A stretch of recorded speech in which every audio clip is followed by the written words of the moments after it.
সর্বোচ্চ ধর্মীয় নেতা আয়াতুল্লাহ আলী খামেনি নিহত হবার পর প্রেসিডেন্ট মাসুদ পেজেশকিয়ানকে প্রধান করে ৩ সদস্যের অস্থায়ী নেতৃত্ব পরিষদ গঠন করেছে ইরান।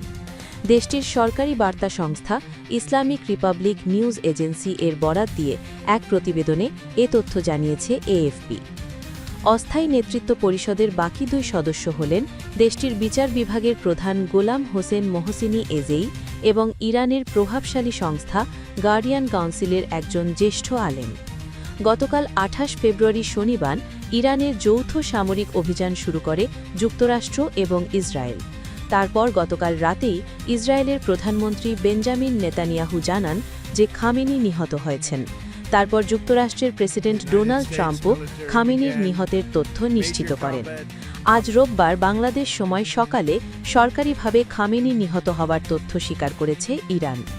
৮৬ বছর বয়সী আয়াতুল্লাহ আলী খামেনি ছিলেন ইরানের সর্বোচ্চ ধর্মীয় নেতা।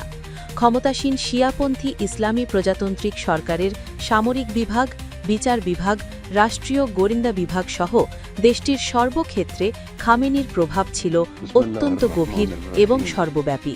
মূলত তার নির্দেশনাতেই ইরানের সরকার চলত। ১৯৭৯ সালে ইসলামী বিপ্লবের পর যে সংবিধান গ্রহণ করে ইরান, সেখানে অস্থায়ী নেতৃত্ব পরিষদের ব্যাপারে উল্লেখ আছে।